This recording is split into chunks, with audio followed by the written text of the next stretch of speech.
जनता वाक्क भएर भदौ 23-24 भयो।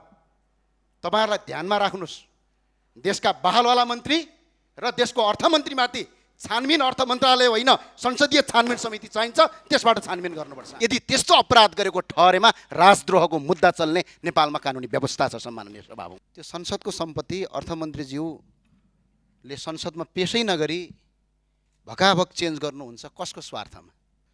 करका दर हेरफेर गर्ने, करका दर नियम गर्ने नियममा अहिले धेरै यहाँ अर्थमन्त्री भइसक्नु भएको मान्छे पनि हुनुहुन्छ, कसलाई थाहा हुन्छ? सूचना लिक भएर 753वटा गाडी केरला नाकाबाट भित्रिन्छ, 14 गते भन्सार पास गरिन्छ, 20 गते गाडी आउँछन्।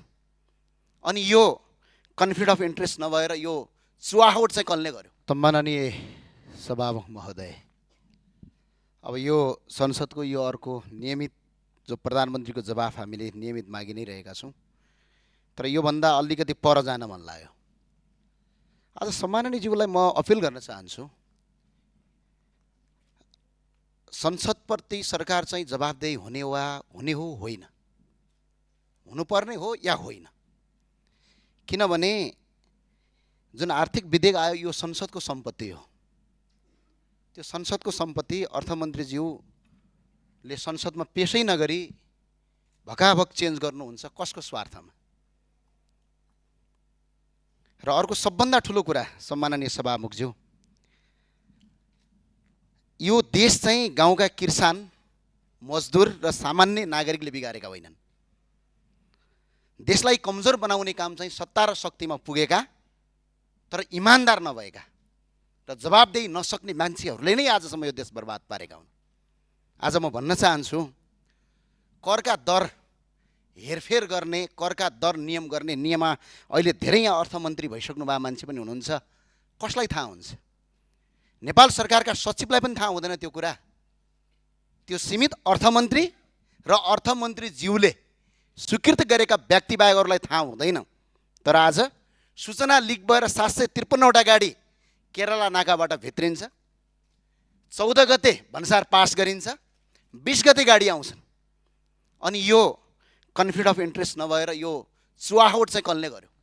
अनि सरकारले छानबिन समिति बनाउँछ, बडा गजबको। आफै छानबिन समिति बनाउने अनि कर्मचारीलाई डाम्नेतिर जान्छ।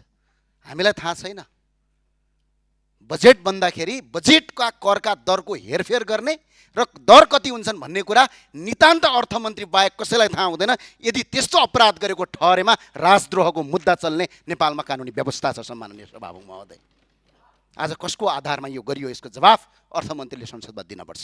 र सम्माननीय सभामुख महोदय, करका नीति मात्र होइन संसदको सम्पत्तिमाथि चलाइएको छ। र अर्को विषयवस्तुमा प्रवेश गरेँ, यहाँ शिक्षा मन्त्रीजी हुनुहुन्छ भने भनिदिनु होला, यो पहिला एउटा आउने गर्थ्यो आदेशमाथि आदेश, प्रमादेशमाथि प्रमादेश। अहिलेको सरकारले पनि आदेश दियो फी लिनु हुँदैन भर्ना फी भनेर।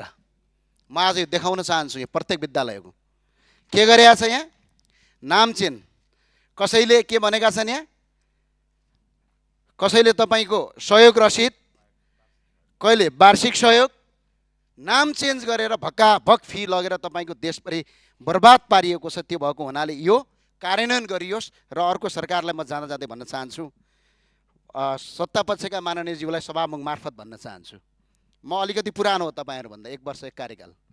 पहिला पनि यस्तै हुन्थ्यो, सरकारका मन्त्रीले गलत गर्थे, आफै छानबिन समिति बनाउँथे र आफैलाई आफै निर्दोष साबित गर्थे, अनि बिचरा संसदमा ताली पट्काउँथे। जनता वाक्क भएर भदौ 23-24 भयो। तपाईहरुलाई ध्यानमा राख्नुस्, देशका बहालवाला मन्त्री र देशको अर्थमन्त्रीमाथि छानबिन अर्थ मन्त्रालय होइन संसदीय छानबिन समिति चाहिन्छ, त्यसबाट छानबिन गर्नुपर्छ। किनभने यो सामान्य कुरा होइन। यो आज देशका अर्थ करका दरहरू हेरफेर गर्ने सूचना लिक गरेर आज कसरी आयो त्यो सूचना? त्यो सामान्य कुरा हो। अनि भन्सारको एउटा कर्मचारीलाई थाहा हुने कुरा हो त्यो? कसलाई थाहा हुन्छ? जम्मा 3 जना मान्छेलाई थाहा हुन्छ यो देशमा तपाईको अर्थमन्त्री करका दरमा।